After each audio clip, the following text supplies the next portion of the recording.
Visión comunal, en contacto con las comunidades. Venezuela in the news. News from the Bolivarian Republic of Venezuela. Headlines. The parliament has lost its legal status and its actions were annulled. Venezuelan government requests Colombia the capture of 2 criminals. Hyundai foresees to extend investments in Venezuela. The Constitutional Chamber of the Supreme Court of Justice declared yesterday that all the actions of the National Assembly are void and unconstitutional as long as the parliament remains in defiance.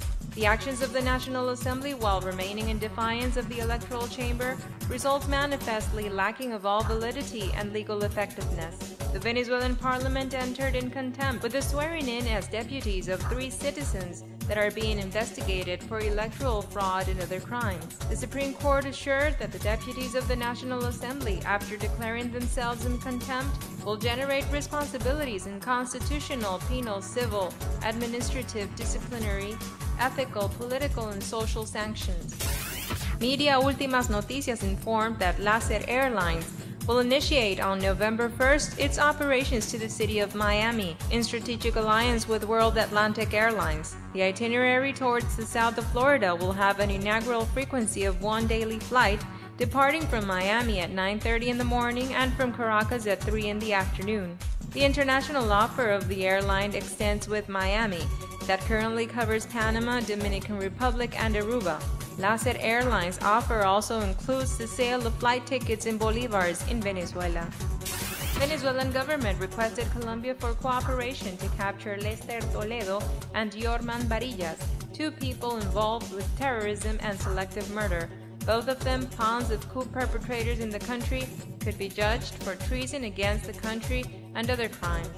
Toledo is accused by Caracas for being one of the financial operators of the terrorist plans that could have been carried out in Venezuela on September 1st. On the other hand, Varillas escaped from the country for being involved with the murder of a student in the border state of Zulia to the west of the country. Deputy Diosdado Cabello alerted that the Venezuelan opposition leaders decided to convene a national strike, as they also did in 2002.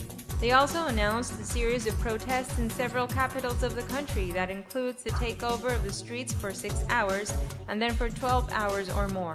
Venezuela in the news. The president of the Fundación Infocentro, David Parra, assured yesterday that the free access internet rooms are deployed in 90% of Venezuelan's municipalities. Infocentro was created as a platform for the democratization of the internet, and in 2011 it received a recognition from the UNESCO for its efforts in the development of the technological literacy of the excluded populations. Currently there are 900 infocenters in the country, financed by the state through the National Fund for Science, Technology, and Innovation. Venezuela, a country with 30 million inhabitants, has 335 municipalities. The Venezuelan government informed that the Korean company Hyundai is very interested in investing on Venezuela's gas project, using its capacities in industrial terms. The representative of the Hyundai company for Latin America and Europe, Hyung-Min Lee, visited Caracas and will evaluate possible agreements during a new visit at the end of this month.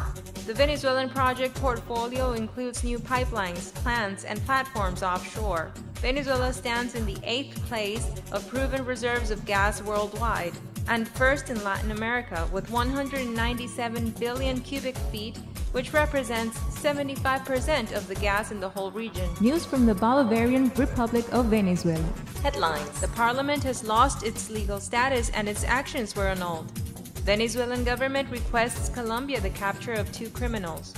Hyundai foresees to extend investments in Venezuela. Venezuela in the news. News from the Bolivarian Republic of Venezuela. Visión comunal, en contacto con las comunidades.